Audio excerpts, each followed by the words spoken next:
अब इस इलस्ट्रेशन 9 को देखते हैं बेटा। इसमें क्या बोला है, from the following information supplied by Sanjay and prepare the bank reconciliation statement on December 2016 की बात कर रहा है, 2016 की। अब देखो उसका स्टार्टिंग पॉइंट देखते हैं। हमें दे रखा है bank overdraft as per passbook. हमें बैंक ओवरड्राफ्ट दे रखा है। ओवरड्राफ्ट मतलब नेगेटिव कॉलम, और अगर हम पासबुक की बात करें तो मतलब डेबिट बैलेंस। तो पहला पॉइंट ये माइनस कॉलम में आ जाएगा 16,500। बैंक ओवरड्राफ्ट कितना दे रखा है, पासबुक में 16,500, ये पहला पॉइंट दे दिया।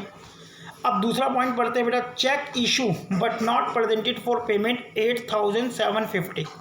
अब ये सेकंड 8,750 इसकी ट्रीटमेंट क्या होगी देखते हैं। एक्चुअल एंट्री, चेक इशू किया आपने। जब आपने चेक इशू किया तो कैश बुक और पासबुक, अगर मैंने चेक इशू किया तो मेरी कैश बुक कम हो गई क्योंकि मैंने चेक इशू कर दिया।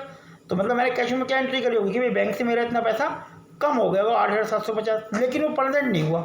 अगर प्रेजेंट नहीं हुआ तो इसका मतलब पासबुक ये रही और कैश बुक ये रही।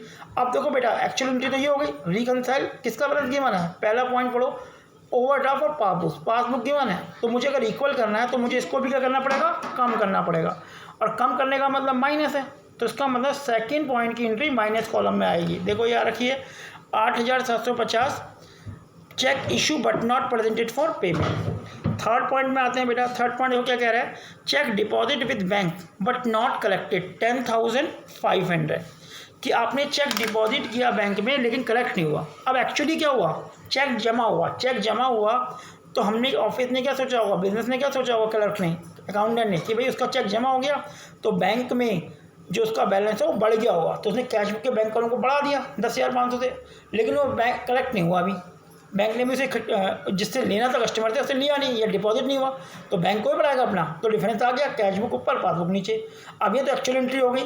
अब रिकनसाइल पासबुक में करेंगे क्योंकि बेस पासबुक है, बता रहा हूँ बार बार, तो इसको बढ़ा देंगे। तो बढ़ाएंगे मतलब क्या हो गया, प्लस, तो प्लस कॉलम में आ जाएगा 10,500। तो देखो बेटा सेकंड पॉइंट जो दे रखा है, थर्ड पॉइंट जो दे रखा है वो प्लस कॉलम में 10,500। लाइन पढ़ लो क्या लिखा है, cheque deposit with bank but not collected.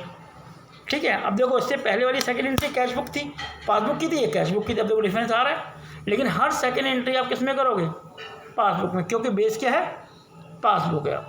हम पासबुक से कैश बुक में आ रहे हैं। अब आगे देखो, payment receive from customer directly by the bank, sorry super fourth point, cheque recorded in cash book but not send to the bank for collection.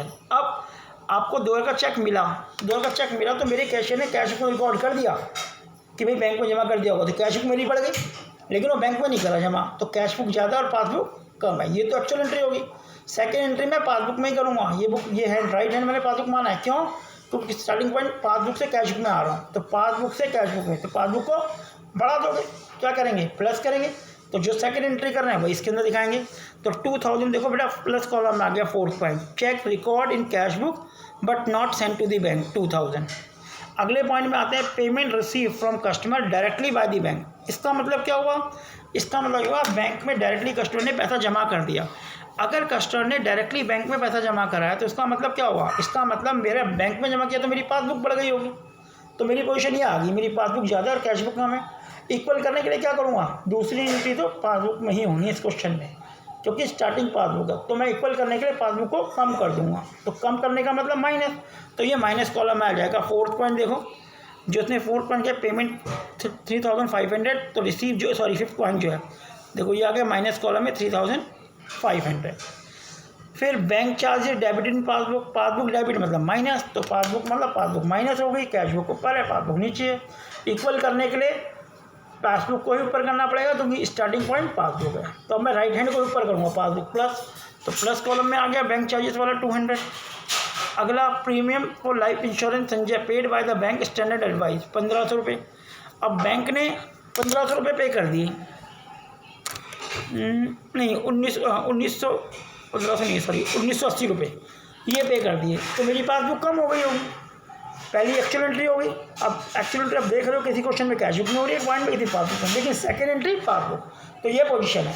तो मुझे पासबुक से कैश बुक में आना है, तो क्या करूँगा, बढ़ा दूंगा, तो प्लस कर दिया।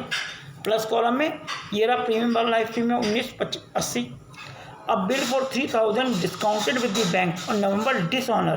देखो बिल का मतलब होता है बिल ऑफ एक्सचेंज से मतलब होता है, तो ध्यान रखना जब भी डिस्काउंटेड बिल डिसऑनर होगा तो एक बात ध्यान रखना, हमारी पासबुक माइनस होगी, क्योंकि बिल ऑफ एक्सचेंज जब हमने पढ़ा नहीं तो फिर ध्यान रखना कोई भी बिल अगर डिसऑनर होता है तो डिसऑनर बैंक के थ्रू होता है, तो मेरी पासबुक कम हो गई। तो पासबुक कम हो गई तो इसका मतलब कितनी कम हुई, 3000 तो ये, और 100 रुपये उसने चार्जेस ले लिए बैंक ने, कितने हुए 3100 रुपये थे। 3100 से मेरी पासबुक कम हो गई और कैश बुक कम नहीं हुई। बेस क्या है, पासबुक ही तो है स्टार्टिंग, तो उसे बढ़ा दूंगा। तो सेकेंड एंट्री पासबुक में होनी इस क्वेश्चन में, क्यों, बेस पासबुक है। फर्स्ट एंट्री कहीं भी हो सकती है। अब पासबुक से कैश में आना तो प्लस, तो 3100 रुपये प्लस कॉलम में आ गए बेटा। अब इसका टोटल अगर हम करते हैं तो ये सारा टोटल, इसका टोटल जो आएगा, यहाँ का जो टोटल आ रहा है वो आ रहा है 28,750 और यहाँ का टोटल आ रहा है 17,780। तो ये 10,000 तो मैं यहाँ लिखूँगा जो मैंने ऊपर लिखवाया लास्ट में इस जगह में, और यहाँ पे लिख दूंगा overdraft as per cash book, क्योंकि पासबुक से किस में आ रहे हैं, कैश बुक में आ रहा है। और मैं बता चुका हूँ अगर प्लस कॉलम में यहाँ बैलेंस बचता है तो ओवरड्राफ्ट होता है। तो लाइन क्या बनी, overdraft as per cash book. चाहे तो आप नीचे लिख सकते हो, लेकिन मैंने ऊपर बताया तो वैसे ही करना, दोनों अप्रोच सही हैं।